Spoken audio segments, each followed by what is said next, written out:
Ain't this what they been waiting for? You ready?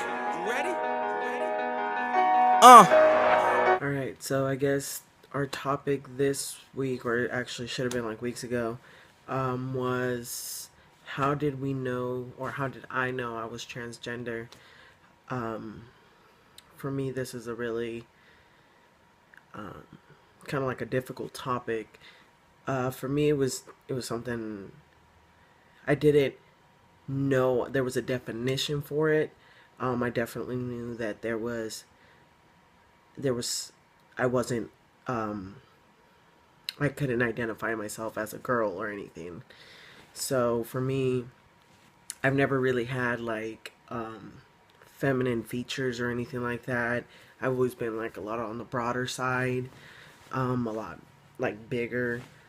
Um, for me, it was just ever since I was little, I've always, done a lot more of the boyish things. So when I got to that age where I started getting, I wouldn't say picked on, but it was more of a, oh, you're gay, or oh, you're this, to where I needed an exact label, that I started um, noticing a little bit of difference with not being able to do many things as the boys would be able to do, such as I couldn't play on the same team as most of my friends.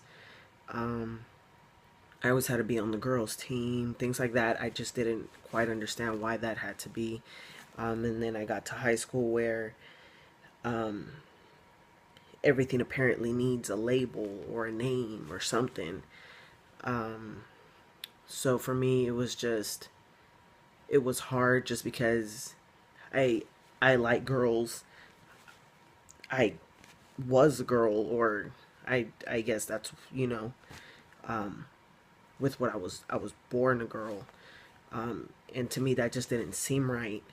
So I came out identifying as a lesbian, or um, that was my whole high school, um, and it never really bothered me, just because a lot of my friends still gave me that male role, walk me to class, or do this for me, or can I borrow your coat type thing, the things that most men or guys would usually do for girls. So it didn't really bother me in high school very much, until right at high school I joined the military. um, they kind of tell you what to do, when to do it, how to dress, how to act, things like that.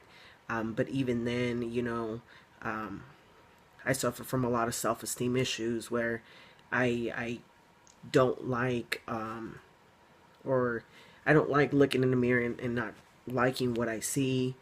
Um, I suffer from a lot of depression during those times, or even up until I started my transition. I'm very uncomfortable with the way I look, the way certain clothes fit, just the chest area, my body's proportion.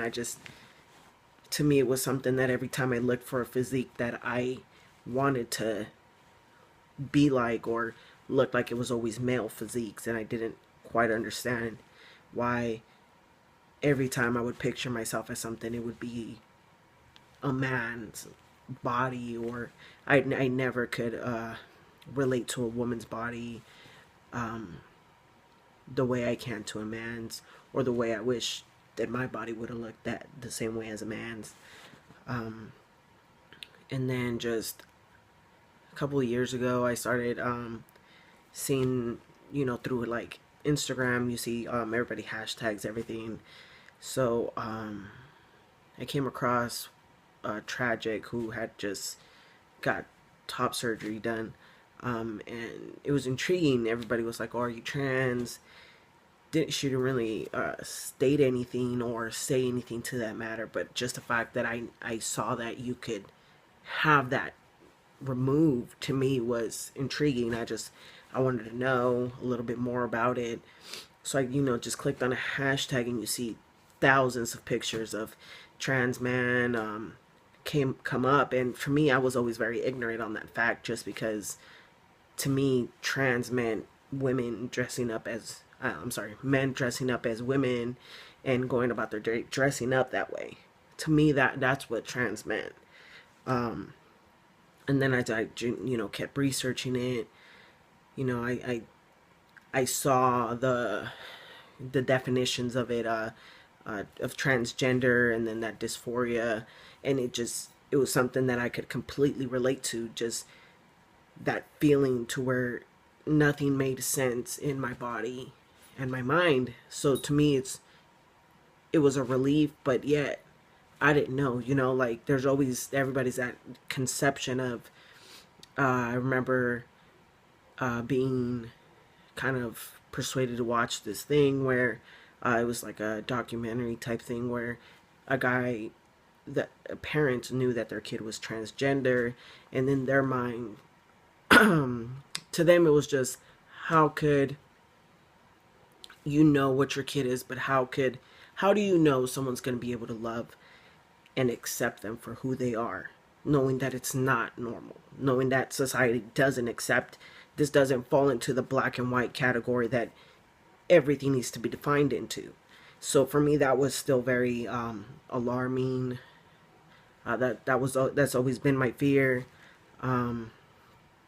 Just not being accepted just because everybody wants to feel accepted. Nobody wants to feel rejected at any point. And I'm one of the most sensitive people you'll ever meet. So for me, that was just like, I don't want to go through that. You see the struggle.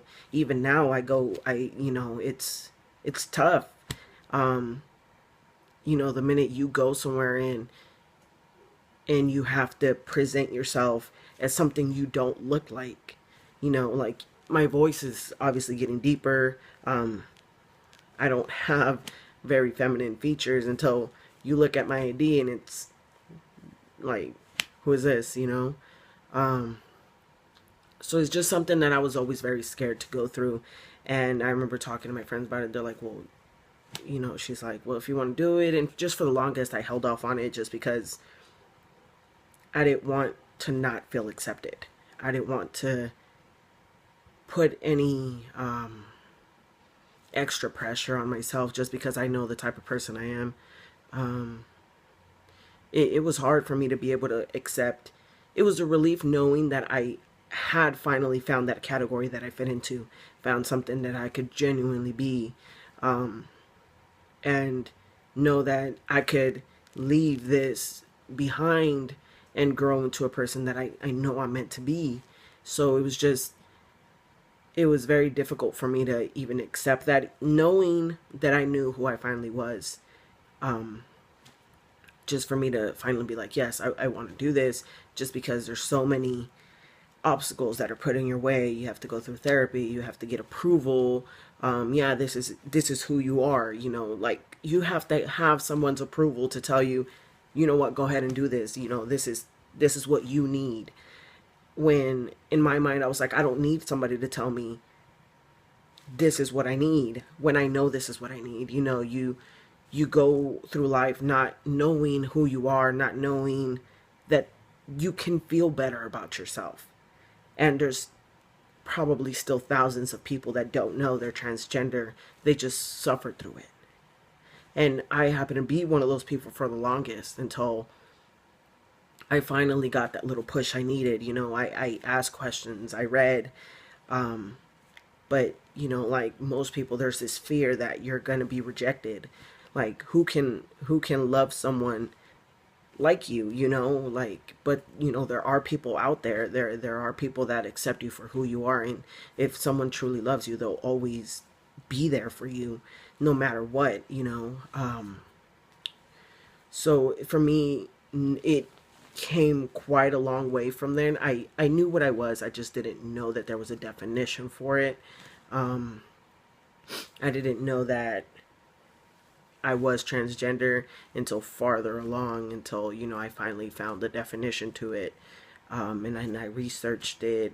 I asked questions through people who identify or are transgender. I was able to find people who were willing to answer all the questions I had about themselves, and luckily, I was able to come through people like that. So yeah, it just took a while for me to kind of like head in the right direction, but now I am, and I'm lucky to have the support that I have for the people that have decided to stick around and stick by my side through it. Um, and I'm just hoping that I can help other people in the same situation that go through the same obstacles. I mean, even if I can't do much, just help lending a hand, listening, answering any questions that anybody may have. We're always here. Me and then the other two guys that do the videos with us, we're always here and open to suggestions, questions, comments. Um, like I tell people, I'm not here to push my identity on anybody or make you accept it, but we we will ask you to respect that no matter what. um, Respect us and the people who accept us for us, so yeah, that's kind of my little ramble on how I knew I was transgender. And yeah, if you have any questions, concerns, things you want to hear about, questions for us, I think we'll go ahead and leave our information again. And yeah, just go ahead and ask anything. But thank you.